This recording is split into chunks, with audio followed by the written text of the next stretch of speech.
உலகெங்கிலும் இருந்து இந்த நிகழ்வை பார்த்து கொண்டிருக்கின்ற சன் தொலைக்காட்சி நேயர்களுக்கு அன்பின் வணக்கம்.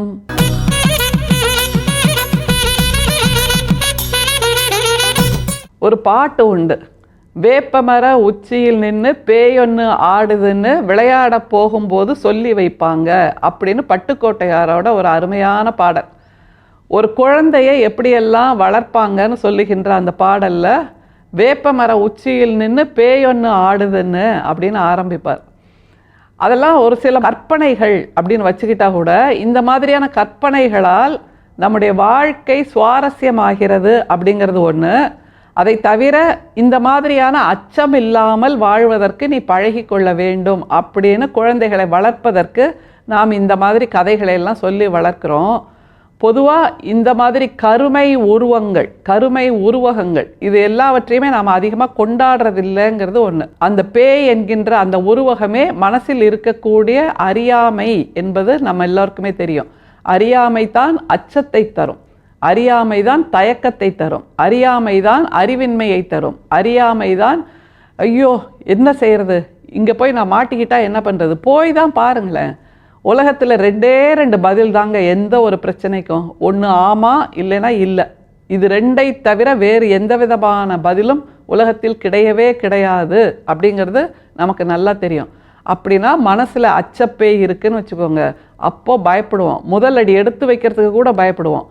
அதை இல்லாமல் ஆக்குவதற்குத்தான் பட்டுக்கோட்டையார் அந்த பாடலை சொல்கிறாரு. ஆனால் இப்போ உள்ள உலக வழக்கில் வெளிநாடுகளில் இந்த பேய்களை பிசாசுகளை கொண்டாடுகின்ற ஒரு திருவிழாவை கூட செய்துட்ருக்காங்க. அந்த நேரத்தில் இரவில் இப்படியாக வேஷம் போட்டுக்கிட்டு போய் ஒவ்வொரு வீடாக கதவை தட்டி அவர்களை அச்சப்படுத்தி இவர்கள் சந்தோஷப்படுத்துகின்ற அந்த விழாக்களை எல்லாம் கொண்டாடிட்டு இருக்காங்கங்கிறது நமக்கு நல்லா தெரியும். எதுக்கு இவ்வளோ நீள முன்னுரைன்னு கேட்குறீங்க? வள்ளல் பிரானோட மனுமுறை கண்ட வாசகம் அப்படிங்கிற அந்த படைப்பு இருக்குல்ல, அதில் சோழர்களுடைய ஆட்சி முறை அவர்களுடைய சிறப்பை பற்றி பேசுகின்ற அந்த படைப்பில் அவர் கொடுக்குற லிஸ்ட்டை பாருங்கள். இந்த லிஸ்ட்டில் இருக்கிறவங்கெல்லாம் எங்கே இருக்காங்கங்கிறத நீங்களே தேடுங்க. அவங்க குடியிருக்கிற இடம் எது, வேப்பமர உச்சியிலையா அல்லது வேறு இடத்துலையா அப்படின்னு இவ்வளவு அடுக்கிறார் நம்முடைய வள்ளல் பிரான். முதல்ல வியக்க வேண்டிய விஷயம், எப்படிப்பா இவ்வளவு விஷயங்களை தெரிஞ்சு வச்சிருந்தார், அதை அடுக்கி அடுக்கி அடுக்கி அடுக்கி வார்த்தைகளை கோர்த்து நமக்கு படைப்பாகவும் கொடுத்திருக்கிறார். 19ஆம் நூற்றாண்டில் எழுதப்பட்ட வள்ளல் பிரானின் தத்துவங்கள் காலம் கடந்து நிற்கிறது.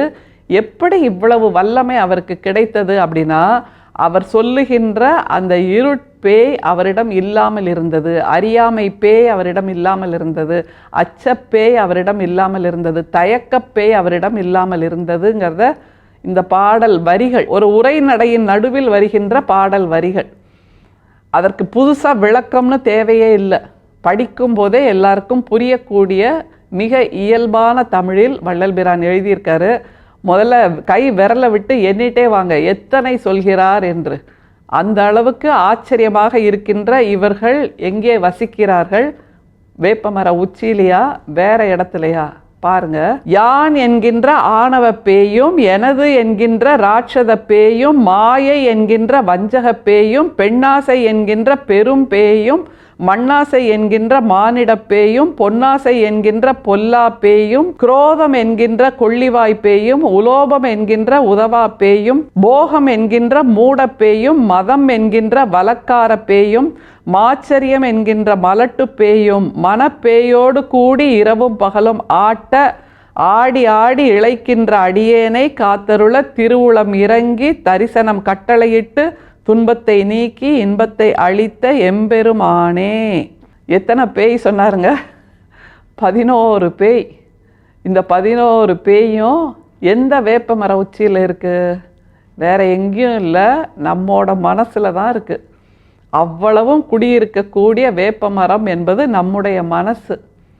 அதனால் இது எல்லாம் பேயாட்டம் ஆடுறீங்களே அப்படின்னு ஒரு வார்த்தையை சொல்லுவோம்ல, என்னத்துக்கு இப்படி பேயாட்டம் ஆடிட்டுருக்கீங்க, கொஞ்சம் அமைதியாக இருங்க அப்படின்லாம் நம்ம இயல்பாக பேசுகிற விஷயங்கள் தான். அதனால் உடனே முகத்தை சுளிக்க வேண்டியது இல்லை. இப்படியெல்லாம் கூட செய்வாங்களா, இப்படியெல்லாம் கூட பேசுவாங்களான்னு நினைக்க தேவையில்லை. நம்முடைய இயல்பைத்தான் ஒரு ஸ்கேன் ரிப்போர்ட் மாதிரி வள்ளல் பிரான் கொடுத்திருக்கிறார். அவர் சொல்லுகின்ற இத்தனை பேய் என்கிட்ட இல்லவே இல்லை. அப்படின்னு நாம் யாராவது துணிச்சலாக ஒத்துக்கொள்ள முடியுமா? மறுக்க முடியுமா? நிச்சயம் முடியாது. ஏதாவது ஒரு குட்டி பேய், பெரும்பேய் இல்லைனாலும் அதோட குட்டியாவது நம்ம மனசில் இருக்கும். அதனால் என்னெல்லாம் வரிசையாக சொல்கிறாருங்கிறத பாருங்கள் திரும்பவும். இது எல்லாம் இல்லாதவராக நாம் இருக்கிறோம் என்றால் நாமும் சன்மார்க்கிதான், நாமும் வள்ளல் பிரானின் வாரிசுகள் தான், நாமும் இரண்டாம் வள்ளலார்னு நிச்சயமாக சொல்லலாம். அப்படி இப்போ சொல்ல முடியலைன்னா கூட வள்ளல் பிரானை போல் ஒரு டிரான்சிஷனுக்கு நம்மை ஆட்படுத்தி கொள்ளலாம். எதுவுமே டூ லேட் இல்லை. நம்ம எப்போ வேணாலும் துவங்கலாம் எந்த ஒரு நல்ல காரியத்தையும். அப்படிங்கும்போது இப்போ இந்த நொடியிலிருந்து கூட நான் என்னுடைய மனசுக்குள் இருக்கக்கூடிய இந்த பேய்களை விரட்ட துவங்குவேன், வேப்பிலை ஆடி விரட்ட துவங்குவேன் அப்படின்னு ஏன் முடிவு எடுக்கக்கூடாது? செய்யலாம். அதுக்கு முன்னாடி வள்ளல் பிரானோட அந்த பேய் கவிதையோட மீண்டும் ஒரு பயணம். யான் என்கின்ற ஆணவ பேயும் எனது என்கின்ற ராட்சத பேயும். எவ்வளோ அழகா சொல்றார் பாருங்களேன். இது எனது, இந்த பூமி எனது, இந்த வீடு எனது, இந்த வேலி எனது. அது எப்படி ஒரு 1/2 மீட்டர் வேலியை நீ என் வீட்டுக்குள்ள போடுற? உன்னோடதை எடு, இல்லைன்னா உடச்சி தள்ளிடுவேன். எனது எனது எனது.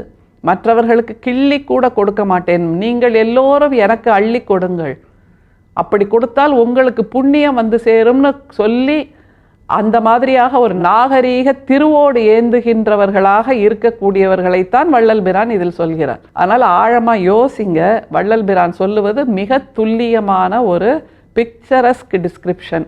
மாயை என்கின்ற வஞ்சக பேயும், பெண்ணாசை என்கின்ற பெரும் பேயும், மண்ணாசை என்கின்ற மானிட பேயும், பொன்னாசை என்கின்ற பொல்லா பேயும். மாயைய வஞ்சக பேய்னு சொல்றார். மிக தெளிவான உவமை, உருவகம் அப்படின்னு நிச்சயமா சொல்லலாம். அதைத்தான் அறியாமை அப்படின்னு சொல்றோம். மற்றவர்கள் நம் தலை மீது மிளகாய் அரைப்பதற்கு நாம் உச்சந்தலையை காட்டி இன்னும் அரை இன்னும் அரை அப்படின்னு சொல்லிட்டு இருக்கோம். மாயை, இப்படி பண்ணு, இதுதான் உனக்கு நல்லது, இதுதான் உனக்கு பரிகாரம். இதன் மூலமாக தான் கடவுள் உங்ககிட்ட கோபமாக இருந்தால் அந்த கோபம் போகும். எப்படிங்க கடவுள் கோவிச்சுக்க முடியும்? கடவுளுக்கு நாம் எல்லோரும் குழந்தைகள் தானே. அப்போ நீங்கள் செய்கின்ற அந்த அட்டுழியங்களுக்கு கடவுள் உங்கள் பக்கம் திரும்பியே பார்க்கக்கூடாதே. இல்லை, அவ்வளவு தூரம் நீங்கள் மற்றவர்களை மாயையில் அறியாமையில் வைத்து அவர்களை சிந்திக்க விடாமல் வைத்து எதேச்சாதிகாரம் செய்கின்றீர்கள் என்ற அந்த பேயைத்தான் வள்ளல் பிரான் சொல்கிறாரு. அதை தவிர மண்ணாசை, பெண்ணாசை, பொன்னாசைன்னு சொல்கிறார்ல, இது எல்லாமே நமக்கானதை நாம் அனுபவிப்பதில் எந்த தவறும் இல்லை. மண்ணாசையாகட்டும், பெண்ணாசையாகட்டும், பொன்னாசையாகட்டும். ஆனால் மற்றவர்களுடைய மண்ணுக்கு, மற்றவர்களுடைய பெண்ணுக்கு, மற்றவர்களுடைய பொண்ணுக்கு ஆசைப்படுவது தான் பேய்த்தனமான பேராசை என்று வள்ளல் பிரான் சொல்கிறார். அடுத்த பேயாசையெல்லாம் பாருங்க. குரோதம் என்கின்ற கொள்ளிவாய் பேயும், உலோபம் என்கின்ற உதவா பேயும். இதுவும் ரொம்ப சுவாரஸ்யம். ஏன்னா குரோதம் என்கின்ற கொள்ளிவாய் பேய், கொள்ளிவாய் பேய் பட்டாலே எல்லாம் எரிந்து சாம்பலாகிவிடும். அதனால குரோதம் என்பது மற்றவர்கள் மீது நாம் கொள்ளுகின்ற மிக உச்சபட்சமான வெறுப்பு, பொறாமை, சூழ்ச்சி அப்படிங்கிறத எடுத்துக்கோங்க. அப்படின்னா நாமே சாம்பலாயிடுவோம். மற்றவங்க மேலே பொறாமப்பட்டு அவங்களுக்கு எதுவும் நடக்க போகிறதில்ல. நாம் தான் நிலை இல்லாமல் சாம்பலாகி கொண்டே இருக்கிறோம். நம்முடைய மனசை தினம் தினம் வேக வைக்கிறோம். நம்முடைய மனசை தினம் தினம் கொள்ளிவாய் பேய் போல எரிய வைக்கிறோம் என்று வள்ளல் பிரான் சொல்கிறார். உலோபம் என்கின்ற உதவா பேயும், போகம் என்கின்ற மூட பேயும். மற்றவங்களுக்கு உதவி செய்வதுதான் மனித வாழ்வின் அடையாளம், உயிரினத்தின் அடையாளம். செடிகள் விதையை நட்டால் உயிர் பிழைத்து உயிர் தழைத்து 2 இலை விட்டு வளர்ந்து கொப்பும் கொடியுமாக உயர்ந்தோங்கி பசுமை தாள் ஏந்தி பழங்களும் பூக்களுமாக நமக்கு அள்ளி கொடுக்கின்ற போது அந்த செடிகளுக்கு இருக்கக்கூடிய அந்த உதவும் மனசு கூட மனிதர்களுக்கு இல்லையே. அதைத்தான் உதவா பேய் அப்படிங்கிறார். போகம் என்கின்ற மூடப்பேயும், மதம் என்கின்ற வலக்கார பேயும். ஏன் மூடப்பேய் அப்படின்னா நம்ம சிந்திக்க மறுக்கிறோம் இல்லையா. ஒருத்தர் மேலே ஆசைப்பட்டுட்டோங்கிறதுனால அது சரியா, அது தர்மமா, அது அறமா, அது நியாயமா, இந்த சிந்தனையெல்லாம் அடிபட்டு போய் நம்முடைய உணர்ச்சி தூண்டலால் நாம் அந்த தவறை தொடர்ந்து செய்கிறோம் என்றால் மூடத்தனத்தின் அடையாளமாக நாம் இருக்கிறோம், நகரும் மூடர்களாக இருக்கிறோம்ங்கிறது தான் வள்ளல் பிரான் தெளிவாக சொல்கிறார். அடுத்த வரிகளை பாருங்க. மதம் என்கின்ற வலக்கார பேயும், ஆச்சரியம் என்கின்ற மலட்டு பேயும். மதம் ஆச்சரியம்னு திரும்ப திரும்ப சொல்லுவோம்ல, மதமாச்சரியம், மனமாச்சரியம். நான் இந்த மதத்தில் பிறந்ததால் நான் தான் உயர்வானவன். ஒன்றும் கிடையாது. ஒன்றும் கிடையாதுங்க. இது எல்லாமே மேன்மேடு, கிரியேட்டட் பை மேன்.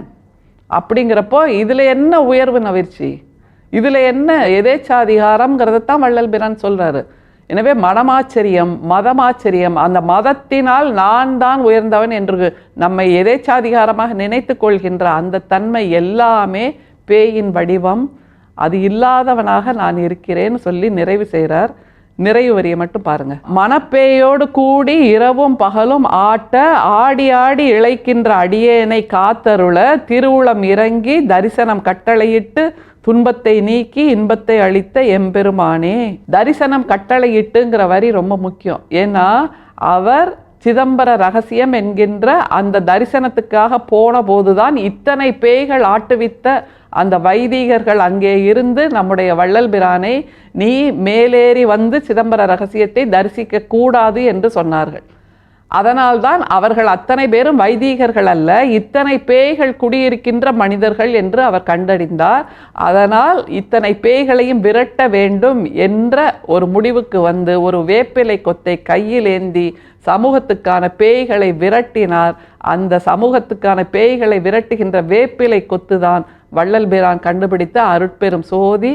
அதன் மூலமாக உலகத்தில் எங்கேயும் பேய்கள் இல்லாத வெளிச்ச நிலையை அவர் உருவாக்கினார். அந்த வெளிச்சம்தான் நமக்கும் இப்போது வழிகாட்டி கொண்டிருக்கிறது. அந்த வழியில் தொடர்ந்து பயணிப்போம். அருட்பெரும் சோதி, அருட்பெரும் சோதி, தனிப்பெரும் கருணை, அருட்பெரும் சோதி. மீண்டும் சந்திப்போம். நன்றி, வணக்கம்.